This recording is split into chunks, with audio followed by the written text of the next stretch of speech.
और 5 है अपने पास। यदि दो वृत्तों के चापों की लंबाई समान है और वे अपने केंद्र पर क्रमशः 65 डिग्री तथा 110 डिग्री का कोण बनाते हैं तो उनकी त्रिज्याओं का अनुपात है। आपको बोला है कि दो वृत्त हैं, तो सबसे पहले दो वृत्त बनाते हैं। एक वृत्त ये है और एक वृत्त ये दो वृत्त है, ठीक है। आपसे बोला है कि दोनों वृत्तों के चापों की लंबाई समान है और वे अपने केंद्र पर क्रमशः 65 डिग्री तथा 110 डिग्री का कोण बनाते हैं। तो इसका मतलब अगर संगत चापों की लंबाई बराबर है, मान लो कि ये इस वृत्त का केंद्र है और ये इस वृत्त का केंद्र है, और मान लो कि ये चाप ले लिया मैंने, एक चाप ले लिया और एक चाप मैंने ये लिया, ठीक है। इसको नाम दे दिया मैंने AB और इसको चाप नाम दे दिया मैंने CD, ठीक है जी। ये इसका केंद्र है और इसका केंद्र मान लेते हैं कोण है, ठीक है। ये जो चाप है ये कोण बना रहा है अपने पास केंद्र पर कितना, मान लो कि 65 डिग्री, कितना कोण बना रहा है 65। और जो दूसरा चाप है वो केंद्र, दूसरे वृत्त का जो चाप है वो केंद्र पर बना रहा है 110 डिग्री का। कितना कोण, 110 डिग्री का कोण। ये जो कोण है वो 110 डिग्री, ठीक है। अच्छा, क्या इस वाले एंगल को मैं ऐसा बोल सकता हूं कि ये एंगल जो है वो θ1 है और ये जो एंगल है इस एंगल को कह देता हूं कि ये θ2 है। इस एंगल को 1 कह देते हैं, इस वाले एंगल को 2 कह देते हैं, ठीक है। अच्छा, दोनों चापों की लंबाई समान है तो इस चाप की जो लंबाई है, इस चाप की लंबाई को क्या मैं L मान सकता हूं? इस चाप की लंबाई को मैं क्या मान सकता हूं? L मान सकता हूं। इसकी जो त्रिज्या है, इसकी त्रिज्या को R1 मान लेते हैं और इस वृत्त की त्रिज्या को क्या मान लेते हैं? R2। तो सबसे पहले लिखेंगे क्या, लिखेंगे कि माना दोनों वृत्तों की त्रिज्याएं, दोनों वृत्तों की त्रिज्याएं क्रमशः R1 व R2 है तथा केंद्र पर L लंबाई के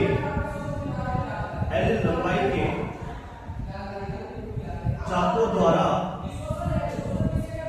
अंतरिक्त कोण का मतलब होता है क्या, बनने वाले कोण, चापों द्वारा अंतरिक्त कोण क्रमशः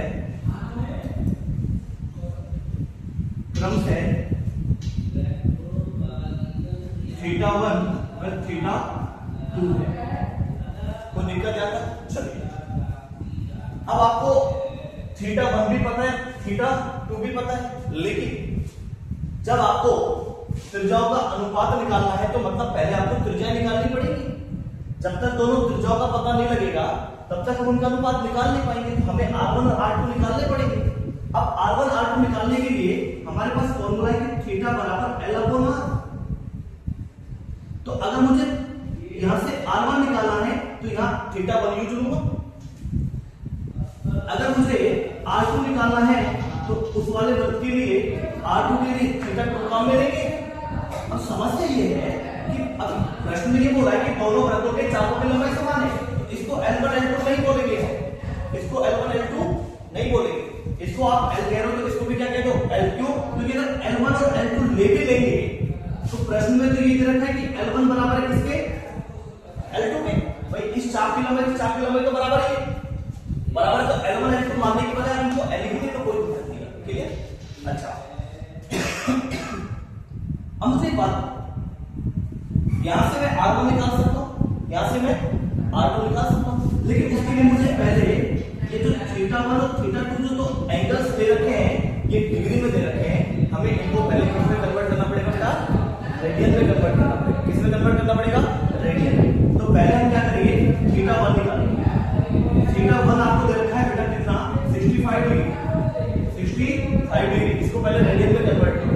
जब इसको रेडियन में कन्वर्ट करेंगे तो इस 65 को गुणा कर देंगे बेटा किससे, π/180 से, और ये किसमें कन्वर्ट हो गया, रेडियन में कन्वर्ट हो गया।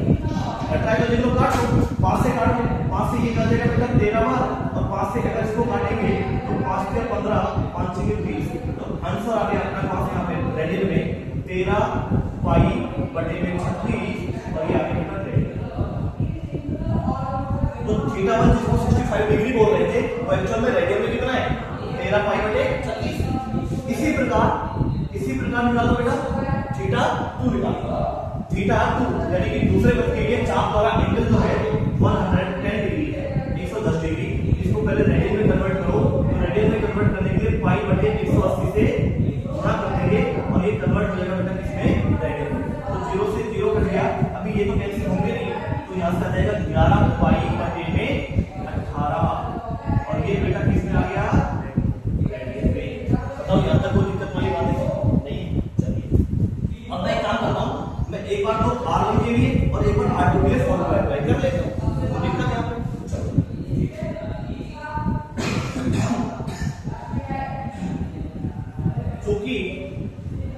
क्योंकि थीटा 1 बराबर L बटे R1 ठीक है। तो यहां से थीटा 1 की वैल्यू मिल गई बेटा।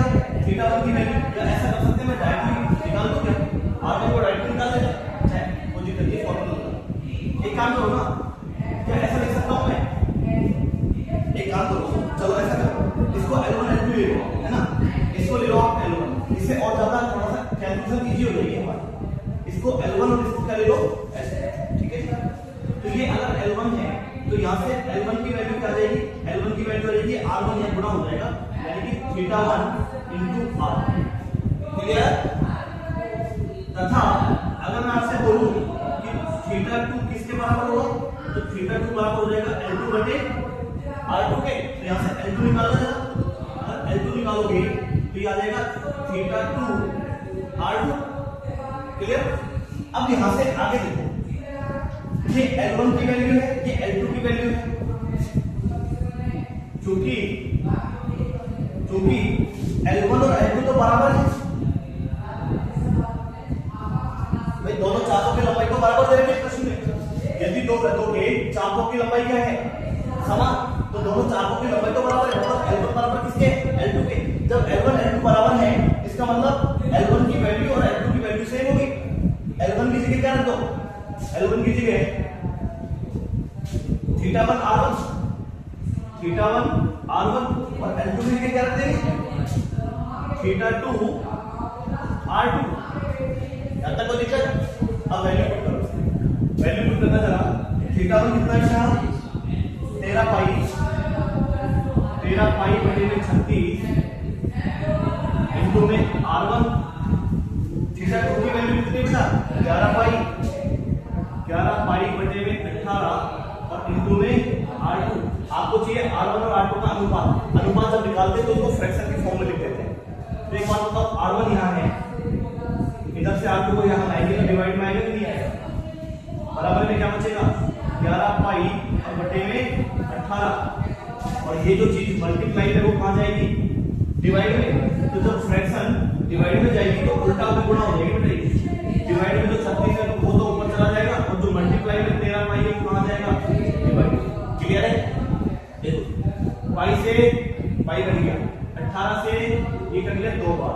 तो फाइनली R1 बटे R2 कितना आ गया बेटा 11 दूनी 22 और नीचे कितना आ गया 13।